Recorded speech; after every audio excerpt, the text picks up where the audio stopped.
Hey everyone, welcome back to the channel.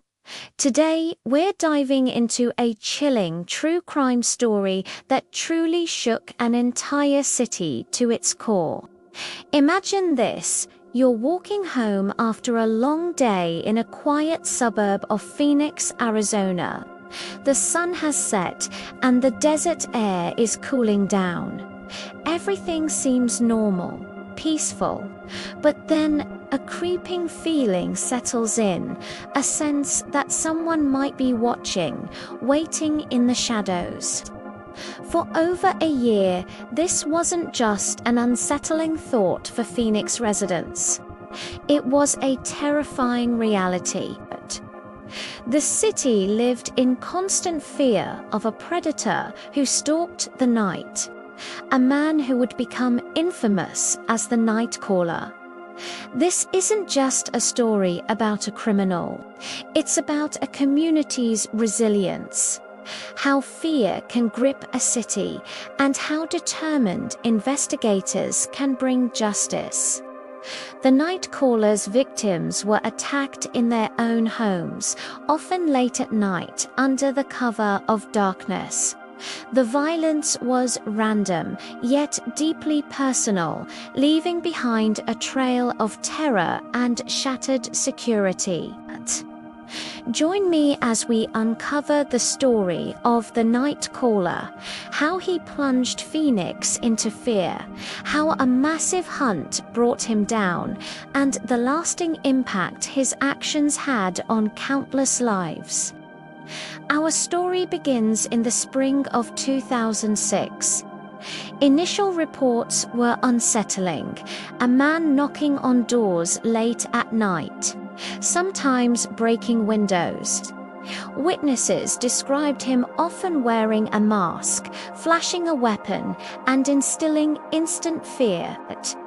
What started as menacing intrusions quickly escalated. The attacks grew more violent, encompassing assault, burglary, and, tragically, murder, all concentrated in the South Phoenix area. As that summer approached, police began to connect the dots. A clear, horrifying pattern emerged, a masked intruder striking in the dead of night, primarily targeting lone residents, often women, inside their homes. The city held its breath. Neighbors, once comfortable, now stayed inside, their porch lights burning brightly all night, a silent defiance against the creeping darkness. Fear wasn't just a feeling, it was palpable. The Phoenix Police Department was inundated with calls, tips pouring in by the hundreds. Community watch groups sprang up overnight, residents banding together, desperate for any measure of protection. The sense of unease was constant, a heavy cloud hanging over the city. July of 2006 brought the worst night yet. A resident awoke to the unthinkable. The intruder standing right over her bed. It's a terrifying image that sends shivers down your spine. Miraculously, she survived, and her testimony, her courage to speak out, would prove absolutely crucial in the unfolding investigation. By August, investigators had painstakingly pieced together enough evidence to make a chilling declaration. This was the work of one man, a highly disciplined and elusive predator. The victim accounts were varied but equally harrowing.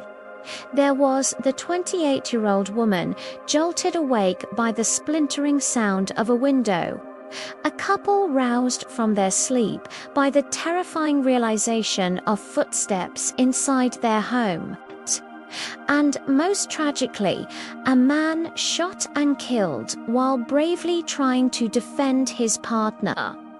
The locations of these crimes and the profiles of the victims differed, yet one thing remained constant: the profound sense of violation of safety utterly destroyed. Detectives got to work, creating a detailed crime map. A disturbing pattern emerged. The attacks clustered heavily along Baseline Road, spanning both South and Central Phoenix. This geographic concentration would later give the killer one of his chilling monikers. Investigators tirelessly combed through every available lead. Grainy video surveillance footage, vehicle records, logs from security systems. They asked crucial questions. Was it truly one man, or perhaps a pair working together? Was he local, intimately familiar with these neighborhoods, or an outsider? Meanwhile, the city's 911 calls surged to unprecedented levels. Home security cameras, once a luxury, became an urgent necessity, installed overnight across entire blocks. Residents lived in a constant state of vigilance, sleeping with lights on, doors locked and bolted even during daylight hours. The tension was so thick you could almost touch it. Real estate prices in the targeted areas even saw a noticeable dip. Simple acts like walking the dog at night or even just taking out the trash suddenly felt fraught with risk. News broadcasts became a daily reminder of the danger, urging citizens, lock your doors. Do not answer late-night knocks. Have your phone ready. Community meetings filled City Hall auditoriums to capacity, residents seeking answers, demanding action. Women bravely shared their stories, some recounting how their personal kidnap alarms had failed to deter the intruder. Homeowners fortified their properties with motion-activated lights and reinforced doors. One truly landmark moment saw residents holding flashlight vigils in the streets, a collective act of defiance and hope, trying to scare away the night caller. The city's sense of safety, once an unspoken given, had become incredibly fragile. Local businesses tried to reassure their patrons, posting signs that proudly declared, "We're safe. Our cameras work." Landlords even offered temporary housing options for women feeling particularly vulnerable. The media, in their efforts to describe the escalating terror, dubbed him Phoenix's home invasion monster, and, of course, the night caller, for months. Every shadow, every unexpected knock at midnight made headlines, fueling the pervasive fear. As summer transitioned into fall 2006, investigators began to narrow their focus. Their prime suspect was a man intimately familiar with the affected neighborhoods, possessing a criminal past and holding a low-profile job that allowed him to move about undetected. Then, on September 4, 2006, a breakthrough police arrested Mark Goudeau, a Phoenix resident. The identification was made through a combination of crucial evidence: DNA matching samples found at crime scenes, cell tower pings that placed him in the vicinity of attacks, and vital witness accounts. The evidence against Goudeau was simply overwhelming. Beyond the DNA, stolen property belonging to his victims was found in his residence, and a car linked to him had license plate connections to the very crime map the police had developed. Goudeau's other alias, the Baseline Killer, referred directly to Baseline Road, the epicenter of so many of his terrifying attacks. He was eventually tried and convicted of 9 murders and dozens of other horrific crimes, including sexual assaults, kidnappings, and robberies. The sentence reflected the enormity of his deeds: death plus an astounding 1,700 years in prison. The city of Phoenix collectively exhaled. A palpable sense of relief washed over the community, but the scars, both visible and invisible, remained.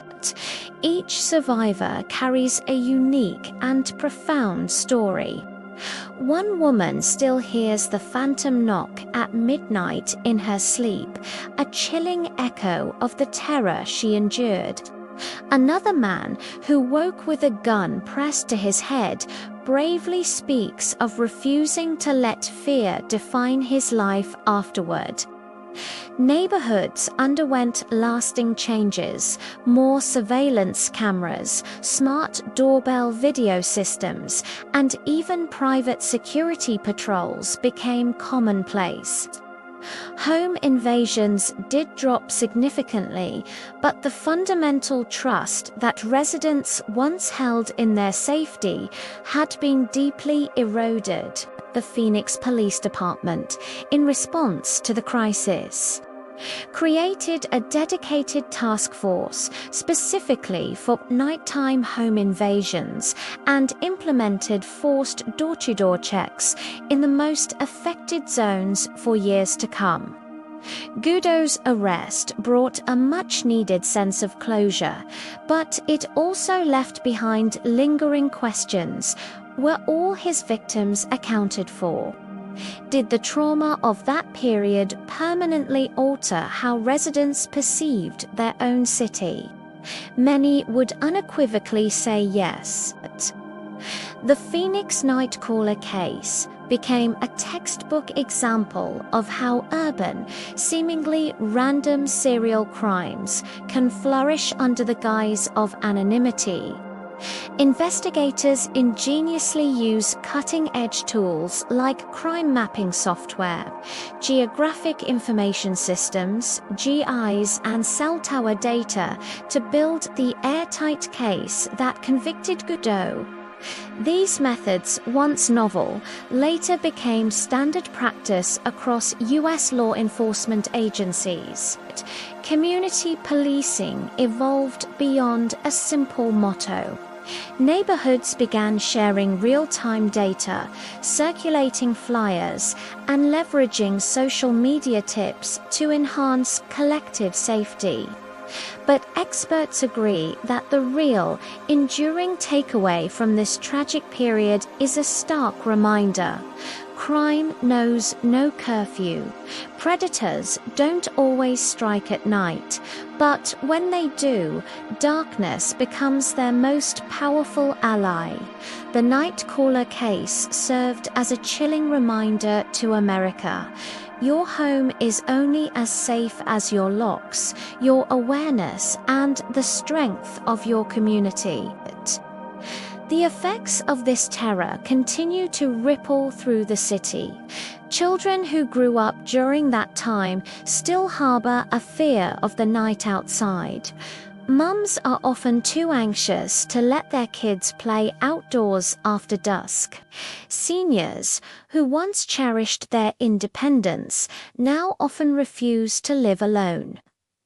One mother recounted becoming hypervigilant and eventually moved out of Phoenix entirely, not just to escape the perceived risk, but to escape the lingering memory. Psychologists refer to this as post-invasion anxiety. Survivors of home-based terror frequently lose the sanctity of their safe spaces.